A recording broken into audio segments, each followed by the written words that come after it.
Claudine. Welcome to the show. Hi, Shannon. How are you? So good to be here. Thank you. I'm doing well, thanks. And I hope you are too. Could you just say I am. hello to everyone listening and let them know who you are? Yes. Hello, listeners. Thank you for tuning in to Shannon's podcast. My name's Claudine Pereira, and my company is called The Pink Coach, and we provide business coaching, consulting, and leadership development training. And we just celebrated 9 years in business. Yay. Congratulations. Thank you. Now, where does the pink come from? So I love color. I'm a person of color, and I love color, I love bright colors. And when I started the business, I had Igor, who's my web guy. He's done everything, end to end with my brand. We were looking for a name, and I had all these big lists of names. And he says, no, in his best Russian accent, he says, we're going to call you the Pink Coach. And I said, I don't like it. And he says, you're going to like it because people are going to ask questions. And he was so right. He was spot on with the name. Just proved him right. Because it's just proved right. And I mean, I have men as clients. It's not, some people do think, oh, you're Pink and you work with women. But what it's really done is open the door to conversation.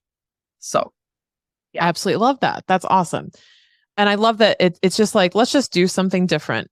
And exactly. with no other excuse than to say, Absolutely. Let's just call you the Pink Coach. Yeah, I absolutely love that. So what got you into coaching, leadership coaching? What made you so passionate about offering this for clients?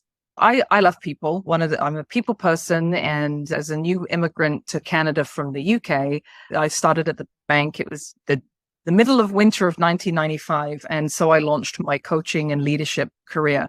And I had some great leaders that, I aspired to. I had some really good mentors. Shout out to Allison. And, but I also had leaders that were absolutely horrible and, just dreadful, just the way they did things. They were not coaches. They were not mentors. They were just the old fashioned boss personality. So I really jumped on this train about people and leadership and development and developing people as leaders, no matter what your job is in the organization. Fast forward to now being in business for 9 years. It's one of the things that I incorporate in my practice, whether I'm coaching an entrepreneur or I'm coaching a manager that is leading a team. Leadership is at the core of everything. So I'm very passionate about it, as you can imagine. And I could talk for days on leadership. We won't be talking for days, but that is exactly what we're going to talk about today. You brought up an interesting point that just triggered a thought in me that, your typical boss personality. And I've always said that it's interesting that typically the villain in every movie is a rich person when I talk about money. And I say that really does shape our frame around what we think about money. And it just occurred to me because I immediately thought of Sandra Bullock in that movie, or like the Horrible Bosses movie, or Horrible Bosses, Jennifer Aniston. Yeah, exactly. I always think about those movies and I go, oh my gosh, I just realized that the boss is usually an a-hole in every movie, like the manager or the leader. And it's usually the hardworking hero against a terrible boss of sorts, or the boss is always demanding. I mean, look at Devil Wears Prada. That's a perfect example. Oh, exactly. It's usually we cast a highly motivated, high performing person in a position of leadership. I say position of leadership intentionally. And we typically will associate that with, oh, they're the person in power and that leadership is power. And it may actually be construed as a negative. What are your thoughts on that kind of framing around when we think of boss or versus a leader? So first of all, I think, I'll just start with the whole title piece. We used to have a saying back home in England, clothes don't make us the man, which, you can dress how you want, but you can be a horrible person on the inside. You can look great, but be an awful person. And it's the same thing with a title, is that you can have a title, any kind of title. I can give you a massive title today, and you could be not living up to that title and be an absolute worst manager or leader ever. So to me, a title doesn't really mean anything at all. I think it's what you do in the dark times where people aren't seeing you that really counts. And, I think, your listeners probably today, if I ask you the question, can you give me an example of a bad leader or boss that had a title? We'd probably have a gazillion to fill, a dozen shows with. So the other piece to that I will say is that what I want everyone to think about today is, what have you learned from that bad leader? Because that's the learning in it, right? We can go around and moan and go, oh man, I got a bad leader. And if you're a manager today, or you've got a boss and you're going, oh my God, they suck. They're awful. They're not a leader. And I said, well, what are you going to do to jump all over that? What are you going to do to learn from that?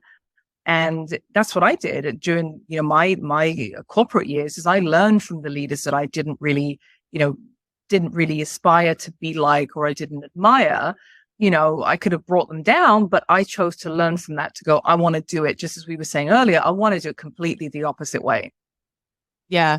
And we were talking about this in the context of, when I built my practice, built my business, I said I wanted to take everything I'd learned from prior people I worked for and do the polar opposite, because I truly didn't find an example in my history of my career that I wanted to pull from. There were certain things that I took as souvenirs that I learned, but there were a lot of things where I said, I'm going to take this and leave the rest.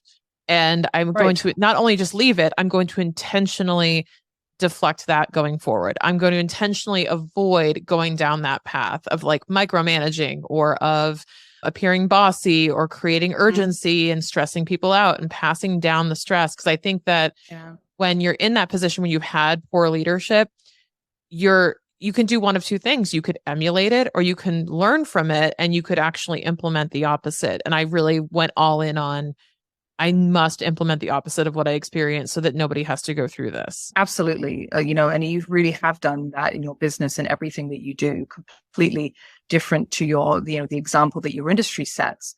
And, I'm hoping I'm doing the same thing with coaching. And it's, the shaming too, when you're sort of rhyming off all those characteristics, how many of you have been shamed? I know I would sit at the big table at the top of the big green tower and the only woman, amongst male bosses, and getting shamed by one of the CFOs about our results and this and that and the other. And interestingly enough, I ran into this said person who will remain nameless many months later, coming out of a cake shop with his wife. And he used to shame me to death. Next thing you know, they laid him off and he's out on his ear, and he's no different to me now. We all come into this world naked, we all leave naked. So it's very interesting to see. And quite honestly, sometimes these guys have not had any proper coaching or leadership training. All the leaders that I train and I coach have not had proper leadership development training. So sometimes you've got to feel a bit sorry for them. They don't know any different. They just know, do this. Here's how I want you to do it. Follow me. Let's go. Yeah. And it's not the 1980s anymore. Right. And you've mentioned, leadership is about what you're doing in the dark. And I love that, because it's about what you're doing when no one's watching. Yes. And whether that is influencing your leadership. Let's talk about that for a second, of the behaviors of a really good leader in the form of, what are they doing in the light versus the dark? What are some examples maybe that you've seen through your coaching of folks who are putting in the work? Just to sort of preface it by, when I say about being a leader in the dark, sometimes leadership, you can go, I'm going to go online and I'm going to show up. I'm going to do a reel. I'm a leader. Ta-da. Yeah. And I say, there's nothing wrong with that. You might be externally motivated by that, but the leadership characteristics I've seen specifically in my clients are the ones that lead from behind in the dark, that have superstellar teams. And I have one particular client, she's been with me right from the very beginning and grew the business from the ground up, ex-corporate, was not making revenue, was zeros on the board, would cry quite a lot. And she is so humble and so kind, and she just served, and with service comes sales. So she was leading from behind in the dark without even kind of realizing it, and being the trailblazer for her team. And she's built like a super successful business. And she is one of my examples of that's what I call servanthood leadership, or servant leadership, right? Where you serve from behind, you don't run out and go, hey, I'm here, I'm the big I am. Look what I did. Yeah. Look what I did, and look what I've got, and look at my team, and look at my office. She's very reserved and, and has that servant leadership heart. And that has served her extraordinarily well. And to this day, she's doing, survived the pandemic and is doing phenomenally well. So that's what I mean by leading in the dark, and sort of leading from behind. And there's no right or wrong way. It really depends on the style that you choose. Yeah, I have a similar philosophy, and I like what demonstrates leadership for me is results over recognition. And results can happen in the light or the dark. Like, results are happening when you can't see them too, but recognition will always be in the light. But there's always that like deeper rooted tree root that's like something's growing underneath. And that's what the work is really put in. And I always say, I'm always driven by what are the results they actually got, not the recognition that they've gotten. Because a lot of the times, and this is true in corporate, the leader, quote unquote, or the person with the title gets a lot of recognition for the results. But a lot of the times, the true people who are actually exhibiting the leadership are the people beneath them in the terms of the hierarchy. And we've been there countless times. I feel like there's always somebody above me getting the recognition, and that we were doing all the work to get the results and actually stepping up as the leaders in that context. Yeah. But I think a lot of people are motivated by the recognition and not realizing that true mark of leadership is the results, in my opinion. Absolutely. And it's so funny when you started to sort of tell that story, my blood started to boil a pinch because I've been there so many times, right? And you've been there and you go, why am I doing this? And again, it takes a bigger person to kind of take that step back and go, exactly what you said. It's about the results at the end of it. It's not about, me getting the big accolade. I know what I did to help you get there. Exactly. And I can take that and go somewhere else and use this. And that's I can do it again. I can do it again, or I can do it now my own way by running my own business. Yeah. And I think that we're all, but the recognition or lack thereof is a big driver. I've seen people leave jobs because they felt like they weren't recognized or not appreciated. And they are motivated by that to some degree. And I think that's a really important factor, is understanding that I think people in the position of titles need to step up as leaders to actually acknowledge and recognize more people that contribute to those results. 1,000%. And it's something I hear all the time from, the managers that I coach and train. And as I'm coaching them and training them to how to coach their employees, and say, give, balanced feedback. So balanced feedback meaning the good and things to work on and for improvement, but be specific with your compliments. So just say, did a good job today. It's like patting the dog on the head. Well done. Yeah. Be specific. Shannon, you did a really, really amazing piece here with your business and having this podcast and serving all these people with your wisdom and your guest wisdom. That's more juicy. And this is what's missing from the workplace. And compliments are not hard to find and give, but it takes effort. And this is why everyone's scratching their heads going, why aren't people staying in the workplace? Well, this is why. Because new people are coming in as new. They're not getting engaged right from the start. They go, well, they're new. They don't know anything. Instead of engaging that person and treating them like a leader, even though they're new to the organization. Yeah. And reinforcing leadership qualities and wanting to bring those out in people. I can't say how many times, and I want to say Simon Sinek talks about this a lot too, with leadership, with regard to anyone can be a leader on a team. It doesn't have to be the person who's standing in the front. It doesn't have to be the person with the title. Anyone can show up as a leader.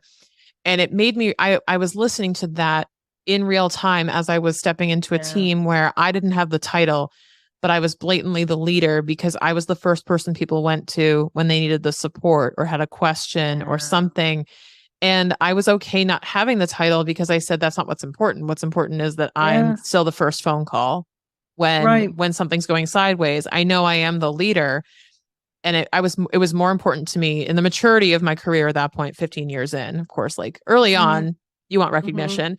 But later on, I was like, no, I'm cool keeping a low profile and just being a reliable source of leadership for these people, because that's what they really need. And that's what's going to make everyone successful, not the little trophies. Huge, absolutely huge. And that's the hard part also too, is that encouraging that leading from behind part, right? And again, everyone's motivated by different things. And so, really, I really believe that, that has to be like something that you do every day. Leadership to me is not something that you just put the switch on today and say, I'll be a leader and turn it off tomorrow.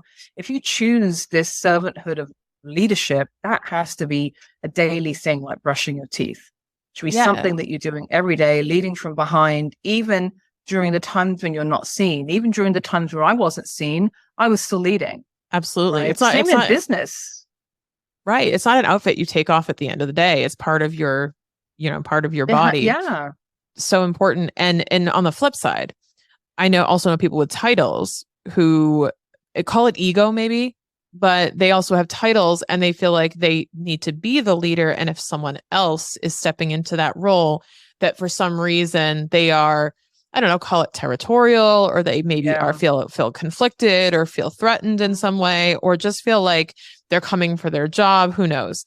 But I feel like when people are stepping up as a leader, they don't get nurtured into that leadership role because they don't have the title, or someone else has the title And what I always see, I just want you to react to this observation, is that the person with the title will be coached in the leadership skill, and the person who has the skill will almost be pushed left aside. Down.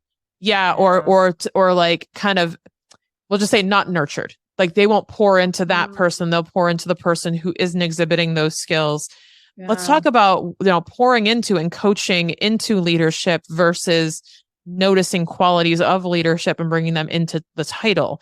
What have you seen that's worked well? And, from the perspective of the founder or the executive, but also from the perspective of the folks that you coach on, like, is leadership something that they can coach into? And sometimes they're not really strong at it. I just want to hear about that dynamic, because not everybody who's in a position of leadership exhibits leadership.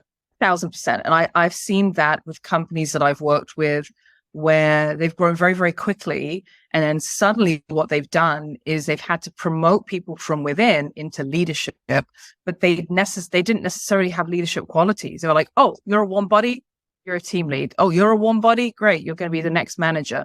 Oh, you're a warm body. Here you go. You're going to be the quality manager.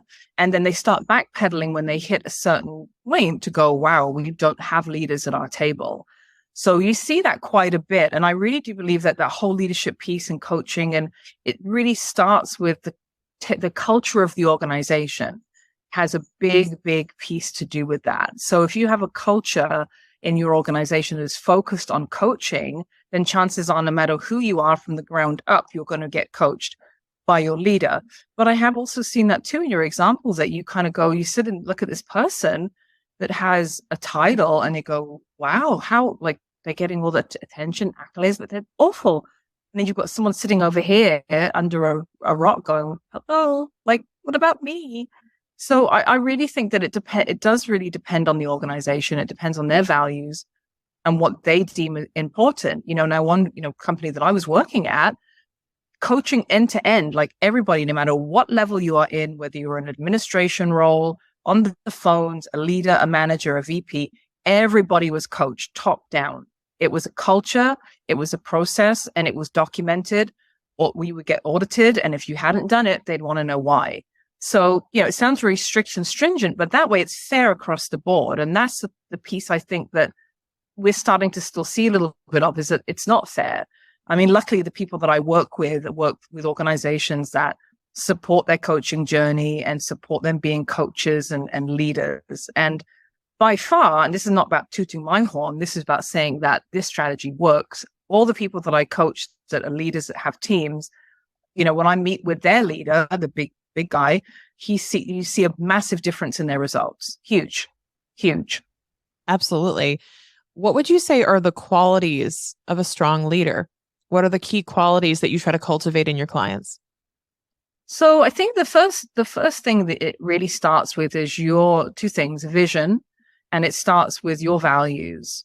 Right. So before you go, okay, we're going to start doing coach you as a leader, you need to start with what kind of vision do you have for yourself? And if you don't know what that is, then we, have a lot of exercises surrounding that.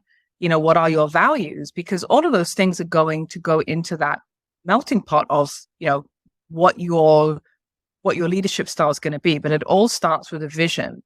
You can have a vision statement. You need to be able to sort of define it so that you can explain it to other people and they can see that in you.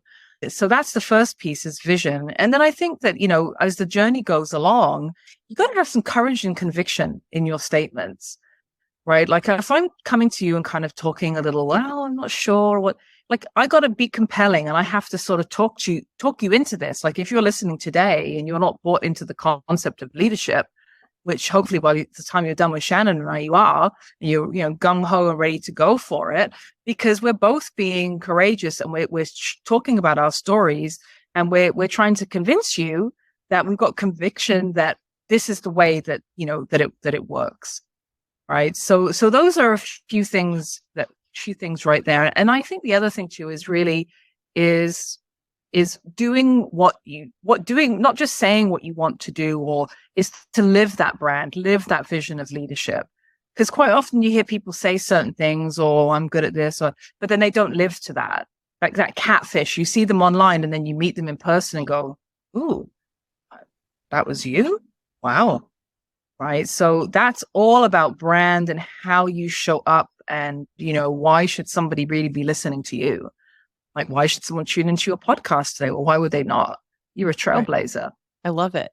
And this is a question that was like kind of bugging me before we recorded, right? And I was thinking, Yeah. interesting perspective.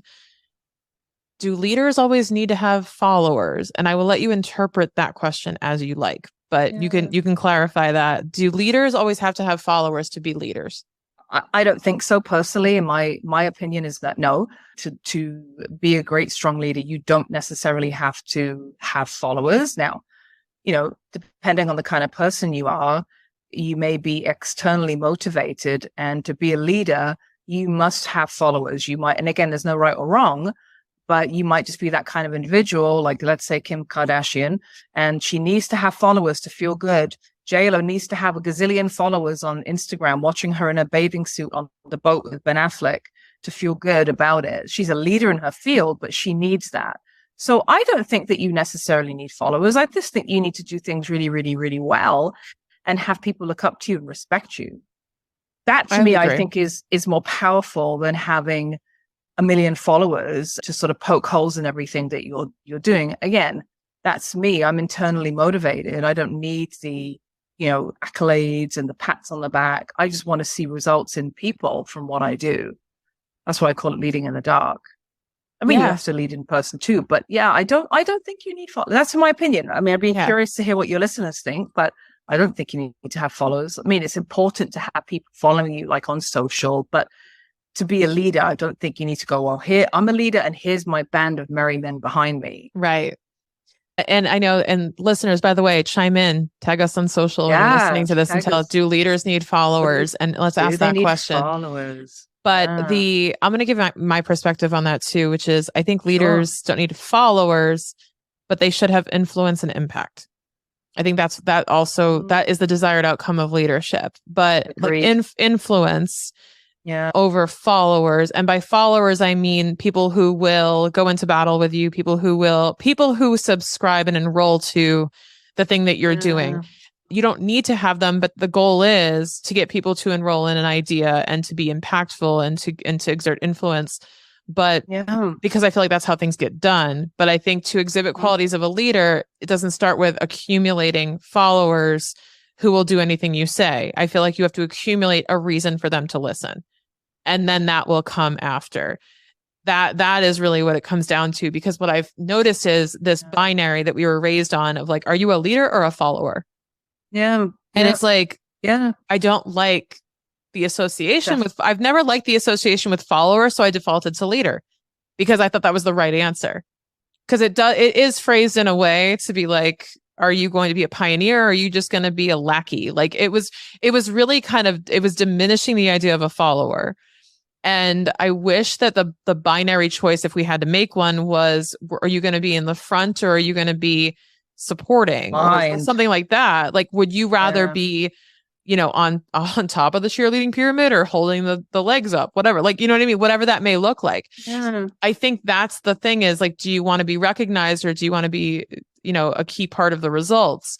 And that is a more legitimate question. I'm not sure what the proper phrasing is, but you know what I'm getting at is it that we give ourselves this binary when we're younger of, are you a leader or are you a follower? And there's kind of this like, I know I'm supposed to say leader, but that may not be the case and you don't have to be. And follower sounds negative, like you don't have your own opinion or your own thoughts. And that's another thing too that I think is commonly misunderstood.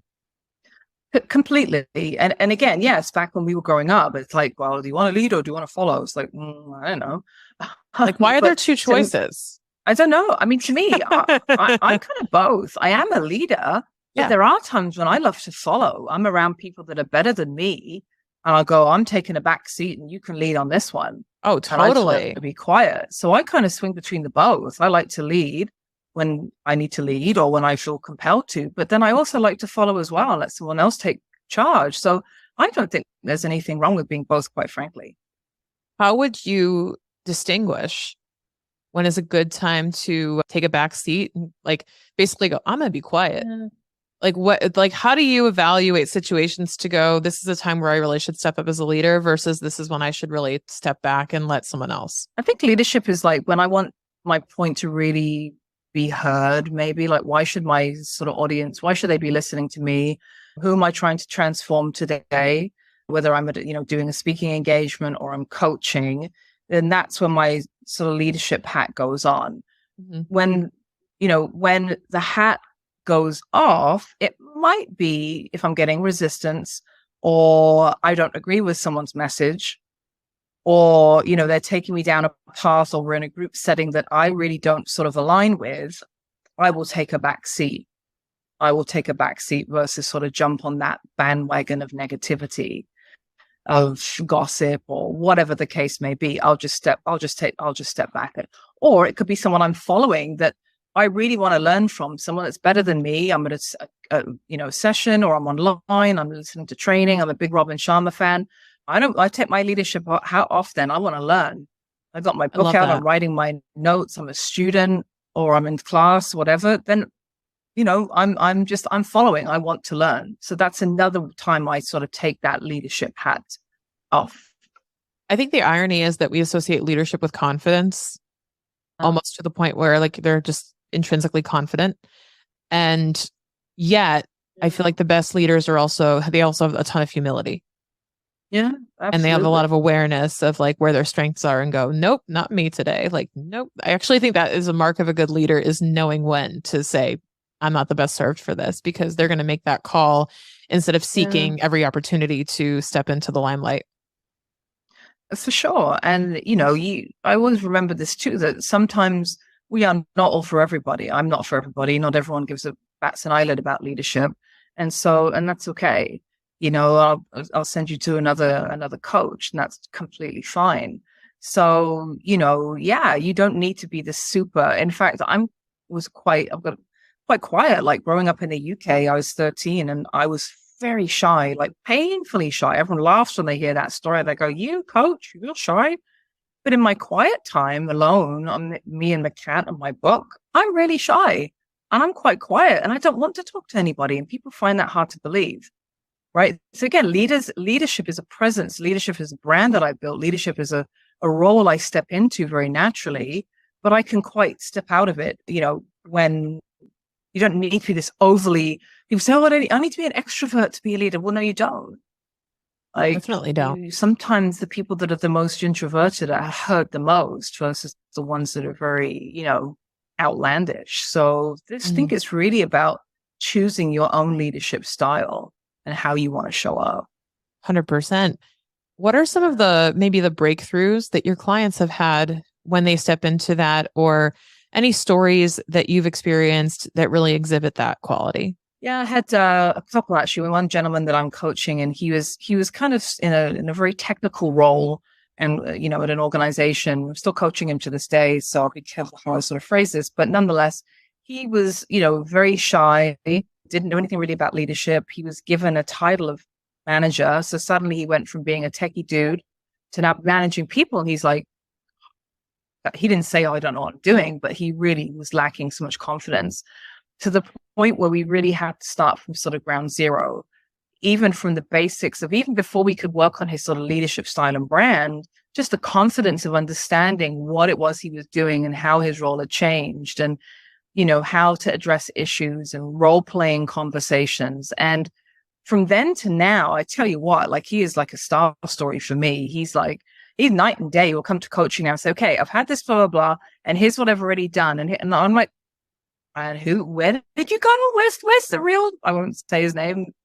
I'm so proud of him, because he's really trusted the process and gone through that journey of that nervousness as a young leader, not knowing, to taking everything on and doing the work and finding his own brand and style. I love it.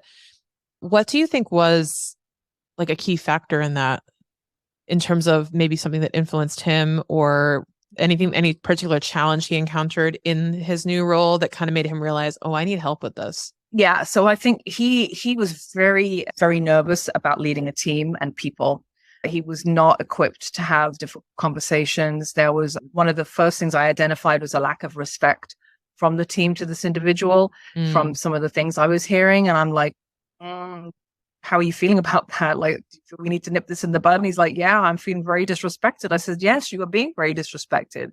So, we would then start that sort of journey of how we're going to role play this conversation and what are you going to say to this individual and how we're going to deal with it.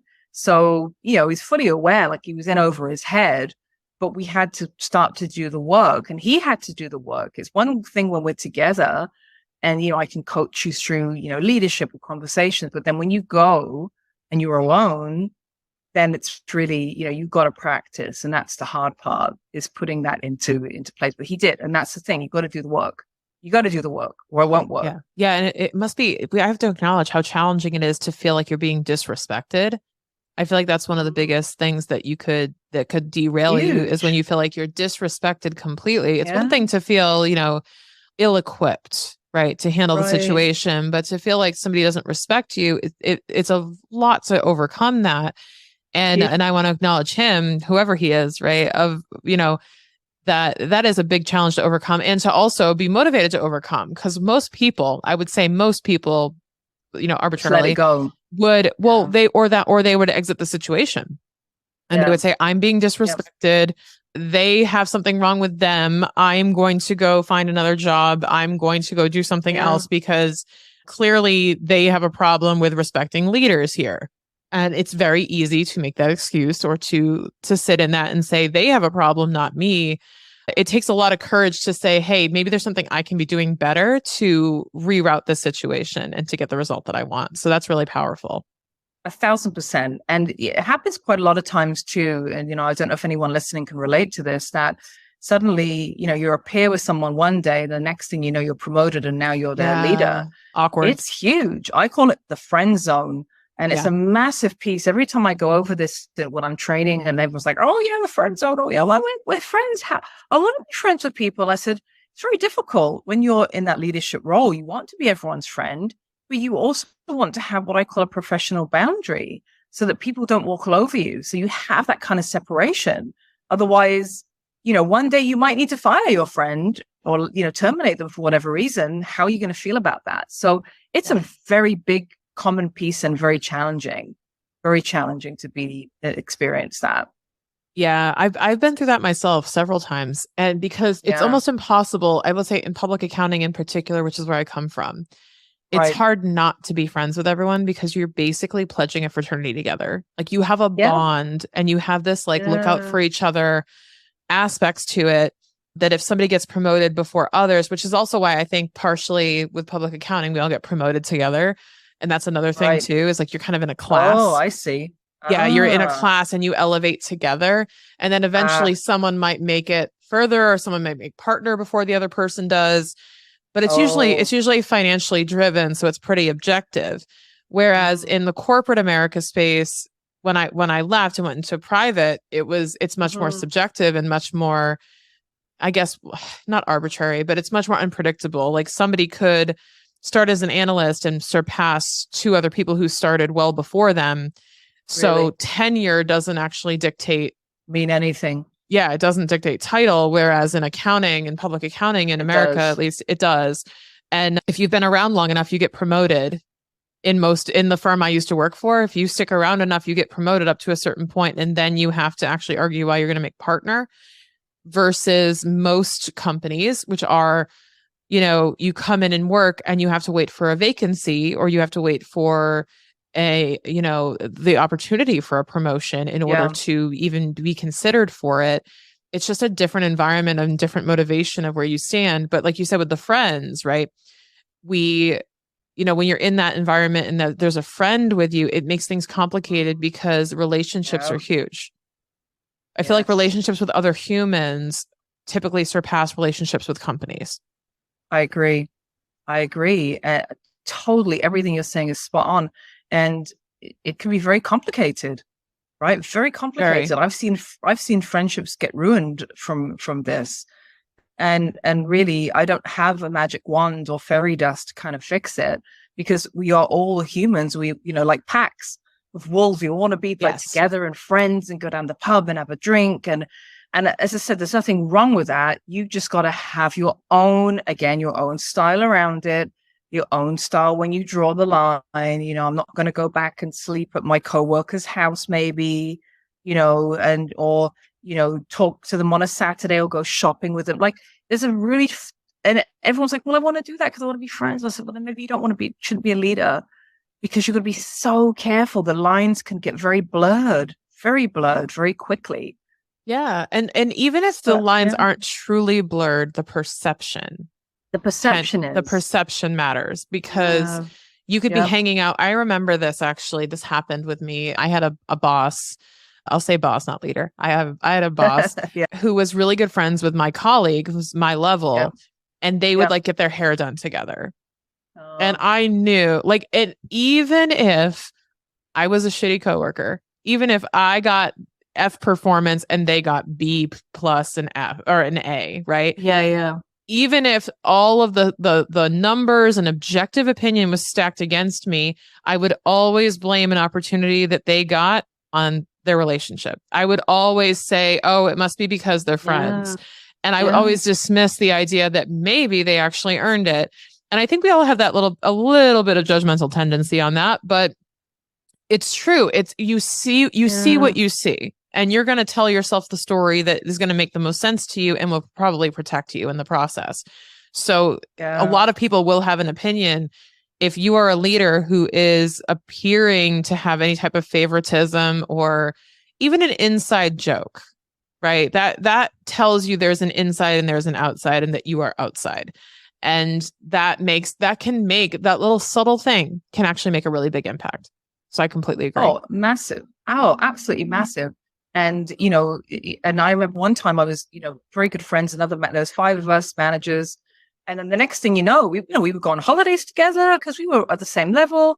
And the next thing you know, she was promoted and she was my boss. And we made a pact that day that she was going to actually be much harder on me than anybody else to prove a point that there was no favoritism. So you got to work even harder to overcome that perception that there is favoritism, right? So, and then the other thing too is that whole, you know, microaggression piece in the workplace is massive, massive. It's a whole, I teach a class on that. It's a whole deep, dark hole of spider web about, you know, what you say, what you do, what you feel, how you're showing up, who you're offending. And, you know, work life has become very complicated. I remember one time I taught a class on microaggressions, and one of the girls said, can we go to work and say anything? Like, this is getting insane. And I said, well, we just got to remember who we're in front of, and that, you know, we've got many different things in the workplace now to consider. Backgrounds, you know, race, religion, so many things. So very complicated. Yeah, completely. It's complicated, but it's also, you know, I think that we move in this direction of, like you said, can we say anything anymore? I think it really comes down to just staying focused on the work. And not, and it's going to sound funny because I do believe in building relationships, but I think that you're not going to find your next BFF at your job. Like I wouldn't go fishing for that there, nor a partner, unless I was planning on leaving, right? Unless I wanted that to be the relationship that survived. I think it is very, very tricky to do that. But it's the behaviors you exhibit and how they're perceived, not just from the people that you're interacting with, but from the people who observe you doing it. Right. I think there's a heightened awareness of that. And I'm not saying to be hyper aware to the point of paranoia, because I think that also can deter people from positions of leadership. Like, oh my God, it's like I'm a celebrity. It's like I can't do anything without people noticing. I can't say or do anything anymore. I'm just going to get myself in trouble. And that can deter people from wanting to take on positions of leadership. What are your thoughts about that in terms of maybe the risk is too great for me to assume this position? For sure. And I think sometimes people get into leadership not really knowing kind of what to expect. And then when they do get into the role, they're like, oh my God, like I can't do anything without being judged. Or what if they take me to HR? What if they do this? I said, well, unfortunately, being a leader is kind of like being a pop star or an actor. You know, you put yourself in the limelight. You are at risk to have anybody go and make any kind of complaint against you just because of the role that you're in. This is what you've sort of chosen. And I do find that people don't necessarily really understand what they're getting into. It's hard. It can be very difficult. You know, there's no easy way around that one. It's either you're going to love it and stand up to it and not be, you know, sort of put off by the noise, or, you know, it's really, really tough. But I think that's also an opportunity to show up with authenticity Yeah, and to totally. actually and to say, depending Yeah. on the context of the situation, I find that people, at least in this day and age right now, respond really well to a bit of more transparency, a bit more of like being willing to admit at times, I have no idea what I'm doing. Like, I'm learning as we Yeah. go. I'm on the same team as you, and Huge. we're all learning as we go, and Yeah. I'm doing my very best. I think that making your intentions known and at least aligning on the core values and the intentions can forgive certain mistakes in behavior. But I Oh, think that people absolutely. have to fully understand the intention and the value structure to understand that the behaviors may not always align with those things depending on Yeah. what the default operation is. And that's where people get stuck, I think, is they're judged on behaviors because people don't fundamentally understand the intention or the values. Oh, absolutely, absolutely. And I think that, the messaging can be, I think the best leaders I've seen have been really humble, like humility, as you said, Yeah. coming down to someone's level to go, you know what, I don't really understand this. Can you help me out here? Right. And then you have a good giggle about it. But again, with still having that respect based on your language and how you're talking and how you're showing up. Mm-hmm. Right. It's very complicated. It's funny when you start to open the Pandora's box to it. It's got many different, it's like peeling back the onion. You start with one layer, then another. And it's like, oh my God, it's just so complicated. And someone's complaining. And it's really, you got to meet people where they are. I really think that leadership these days also too, the emotional agility, the emotional intelligence really has to be there. Mm-hmm. People are dealing with so many things these days. It's no longer work and life and balance. It's like work life, everything's in that same bowl of spaghetti since the pandemic happened and people have gone back to work. And we're dealing with more serious issues now in the workplace than ever before. So we've got to really take a step back with so many things we do now as leaders and in our conversations. Yeah. And for those listening, because this parallels both into corporate environments, which I have a vast history with, I'm sure you do too, especially with your clients, but also in business ownership and entrepreneurship, because whether you like as the founder, you are almost inherently the leader, at least for a That's period right. of time and for a significant period of time until you can install someone who's in other positions of leadership of certain specialty areas or in as a CEO, so to speak. But I think no matter what, you're still seen as a leader. Like no matter what, Walt Disney is still, I feel like the leader of that. Like he set the tone, right? Yes, So he did. there's a bit of like the founder is always going to have an element of the leadership and set the tone. And it's not meant to scare you into that level of responsibility, but it is meant to inspire to say, hey, like you get to set the tone. This is an opportunity. Yeah. And if you can do it with intention and if you can do it the right way with the right help, that is going to be even more powerful. I think that's so important to invest in. So I wanted to ask this question, which is how can people cultivate leadership if they feel like this is something they want to develop and they're like, I really want to step into that role of a leader? What type of support is available? Because I know you mentioned that you do coaching. What does that actually look like? And who do you recommend it for? Yeah. So I think two things. If you are, number one, a leader, or you've just landed yourself in a leadership role, you've got a team, or you are an entrepreneur and you have a team of employees, or you're looking to hire and you want to sort of brush up on leadership skills and learn about leadership and, people management, then, a good coach, whether it's me or somebody else that, knows how to coach you towards leadership and people management, highly recommend that you have that in your corner. I've had a coach my entire journey as a coach, interestingly enough. So that's the first piece. Or whether you are an aspiring leader in an organization, or you want to work on your leadership capabilities as a business owner. Maybe you're looking to hire a team, and what does that even look like? How are you going to have someone respect you sort of in the workplace? Then yes, that's work that we can do together. Now, that being said, there's a lot of fantastic leadership books and podcasts out there that you can also gravitate and read. Robin Sharma has a gazillion books on leadership. How to Lead Without a Title is a great book. Rose Patton, The Intentional Leader, is a great book as well. So there's many books, podcasts that you can find about leadership and the journey. Simon Sinek, as you were saying, he's got some great pieces on leadership. So if you're not sure about what leadership is and this big, you sort of leave here today going, I'm still kind of confused. Do I need help? you can even start with some of those materials. And there's a lot of different things. The Harvard Business School online, they have a lot of different articles, training. So does LinkedIn, actually. If you go to LinkedIn, they have a learning academy, and a lot of their training is free. And you can type in leadership and you're going to get a bunch of different pieces on leadership. Love it. Check out all of those resources. And Claudine, one more time, how can folks get in touch with you if they're interested in learning more about your coaching? Yeah, great. So you can follow me online. I'm on LinkedIn, Instagram, Facebook, and you can follow me at The Pink Coach, or just www.thepinkcoach.com. Drop me a line through my website, and we can carry on the conversation. Amazing. Thank you, Claudine, for your time today and for providing all your insights on leadership. We really appreciate it.